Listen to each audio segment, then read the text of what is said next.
Les systèmes virtuels sont prêts.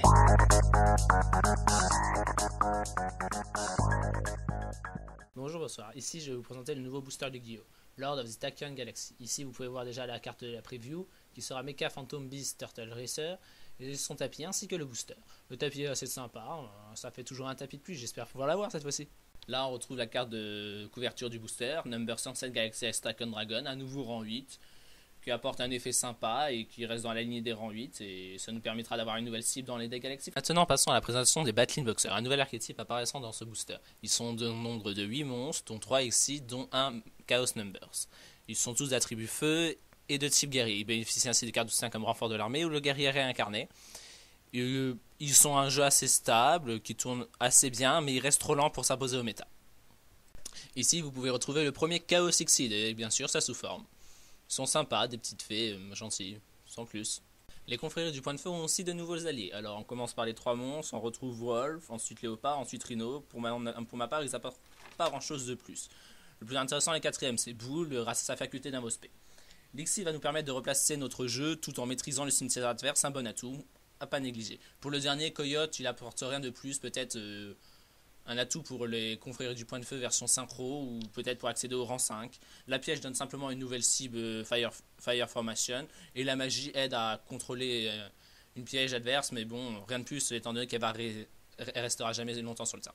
Alors on retrouve dans ce booster un nouveau Dustin, le Dustin vert, qui sera rejoint par le Dustin jaune au prochain booster, et j'imagine, vu le design de poussière de maison, qui sera rejoint ensuite par le Dustin blanc un peu plus tard. Pour l'instant, ils sont laissés dans la poussière en attendant de faire leur. Alors on retrouve encore des monstres d'attributs hauts, ils sont loin d'être laissés tomber chez Konami. Ils apportent pas grand chose, le 4ème, 5ème s'entraident pour faire une exit rang 5. Le 6ème, Blizzard Falcon, fait du burn, étrange vu son attribut ou même son nom. Les deux autres monstres ne servent pas à grand chose. L'Exceed est un plus pour les decks BTL, un nouveau Exceed rang 4. Et la dernière, Torrential Reborn, va certainement en combo avec Hommage Torrentiel, entre autres choses. Voilà, maintenant là vous pouvez voir certainement l'archétype le plus attendu de ce booster, les Elemental Dragons. On a eu de la chance, on exclut ces égés, on a eu leur petit, ce qui fait que maintenant on peut jouer facilement leur jeu. Ils ont une grande puissance, c'est de nouveaux dragons, ils risquent de s'imposer assez facilement. Ils ont des effets assez dévastateurs, ils tournent assez bien, permettent de garder du CA tout en jouant des Exceed rang 7 comme Big Axe, un des Exceed rang 7 le plus apprécié. Non, voilà, il n'y a rien à dire de plus que c'est certainement un gros futur. Un nouveau Fire King Avatar qui vient compléter leur série. Il est plutôt utile, il s'invospé à la destruction d'un Fire King et il invoque lui-même un Fire King à sa propre destruction, un petit plus qui va aider à faire tourner ce jeu. Une nouvelle magie pour les monstres Gagaga, Gagaga Wind, elle permet d'invosper un Gagaga de sa main et le passe niveau 4. Moi je trouve qu'elle apporte pas forcément grand chose, elle apportera quelque chose si un jour une sorte de Gagagado. On retrouve dans ce booster encore un nouveau Gogogo Gigas. Maintenant, ce qui fait qu'on peut placer en invoquant normalement un Gogo Giant qui invoquera Spé, un Gogo Ghost qui invoquera Spé, un Gogo Golem, et pour finir on invoquera ainsi Gogo Gigas. On aura joué pas moins de 4 monstres niveau 4 en jouant un seul monstre. Bon ok, il faut les 3 au cimetière, mais ça reste toujours intéressant. Et voilà, on s'y attendait plus, les harpies ont un nouveau soutien, une magie continue qui permet d'accélérer leur jeu en faisant du tuto, un monstre à effet qui permet d'accéder au rang 4 ou 7 assez facilement, et un Exceed qui permet d'accéder à une attaque directe de 2000 points et à une protection pour les harpies. Voilà, le jeu est assez sympa maintenant. Il y a de quoi s'amuser un peu avec les harpies, peut-être avec un petit mélange ténèbres. Là on peut voir Radius the Half Moon Dragon et Parsec the Interstellar Dragon, deux monstres qui jouent en fait entre eux afin d'accéder à un Exceed de rang 8. Radius est aussi jouable dans un deck avec 6 photons pour sa faculté d'invospé et sa faculté de pouvoir changer son niveau.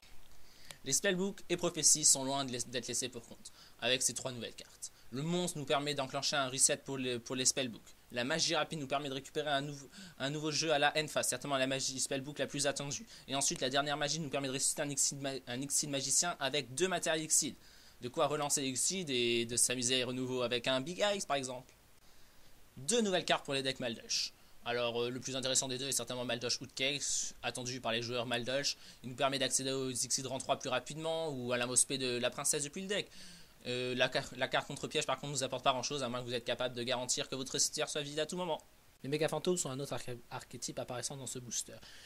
Ils jouent sur les jetons, sont indestructibles tant qu'il y a un jeton sur le terrain. Leur carte la plus intéressante est l'Exceed rang 7, utilisable en plus dans Elemental Lord pour améliorer le jeu. Pour l'instant, il reste en stand-by, il n'a pas encore toutes les cartes suffisantes. Une nouvelle carte piège qui a un petit boost, invoquer 2 monstres depuis le deck, ok, c'est que les Gergiano par contre. Ça nous laisse que 2 monstres de choix, c'était pas la stratégie de base de Gergia, mais on peut toujours s'adapter, c'est toujours un atout. Alors des nouvelles cartes pour les decks Chevalier Noble. Une carte permettant de récupérer un chevalier noble au cimetière, tandis que l'autre carte magie d'équipement permet de rendre un chevalier noble indestructible une fois par tour. Deux cartes qui font un plus au deck, mais ne vont pas changer grand chose pour celui-ci. Pour les conseillers, on affiche deux nouvelles cartes. L'Exceed est certainement le plus intéressant des deux, jouant le rôle de lance interdite sans l'inconvénient pour tous les conseillers à l'activation de son effet, et en plus c'est un effet rapide. Pour le deuxième, on a accès à un nouveau conseiller qui reste dans le principe de même. Il offre une invocation normale en plus à la condition de bannir un conseiller et de récupérer un conseiller de son cimetière. Là, on a un nouveau Exceed héraldique, un nouveau number, soit dit en passant aussi. Il apportera rien de plus que le premier héraldique Exceed faisait déjà. Là, on a un nouveau Elvis-Swarm, Elvis-Swarm Kerry-Kayon. Une invocation normale supplémentaire, récup d'un monstre Iswarm du cimetière et accès à un sacrifice de moins pour un Iswarm le tour où elle est envoyée au cimetière. De multiples effets non inutiles. 3 nouvelles cartes pour les decks Mermail. Le monstre Mermail Océan Abyss apporte rien de plus. La magie d'équipement apporte aussi pas forcément grand chose, elle est juste dans la continuité des magies d'équipement Mermail, sauf que celle-ci s'occupera des magies. On a un nouveau niveau 7 qui s'invoque en défaussant 4 monstres Merveille, pouvant détruire ainsi jusqu'à 4 cartes adverses et augmentant son attaque de 500.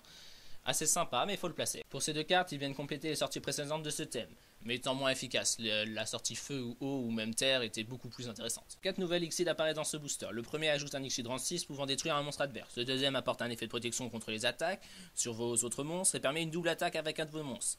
Exceed rang 5 classique. Le troisième est un tuto aux jeux reptiles tels que Ver ou Colonie du Mal. Et la dernière est réservée au deck vent, pouvant annuler une MP en détachant ces deux matériels Exceed. Pour le reste, peu de cartes sortent du lot, à part la magie équipement de Dragon Chain, pouvant pallier à la faiblesse d'un monstre guerrier en attaque ou défense. Elle combine l'attaque avec la défense ou l'inverse en fonction de la position de combat du monstre. On a aussi la carte jouée à côté, Exceed Revenge, renaissant un Exceed de votre cimetière en attachant un matériel Exceed d'un monstre adverse et l'attachant au vôtre. Celle d'à côté, Rank Up Magic Barrier Force, est une nouvelle façon d'invoquer les Chaos Exceed. À côté encore, on trouve une carte de pioche pour les niveaux 7, pour les deux autres peu d'intérêt, l'avant-dernière jouable dans Elemental Dragon ou dans un mélange Constellar Iswarm à la limite. La première pioche, puis le point de garde, est un bon moyen de se protéger tout en récupérant un monstre de niveau 4 ou moins. La deuxième est une nouvelle piège contre les effets de monstres. La troisième est celle car il vous faut un Exceed sur le terrain. La suivante a peu d'intérêt. Et la dernière continue la lignée des cartes absorption. Celle-ci gère les monstres en main. Pour les deux derniers monstres, ils ont trop peu d'intérêt. Merci de m'avoir écouté. J'espère que cette vidéo vous a plu et à la prochaine. N'hésitez pas à revenir.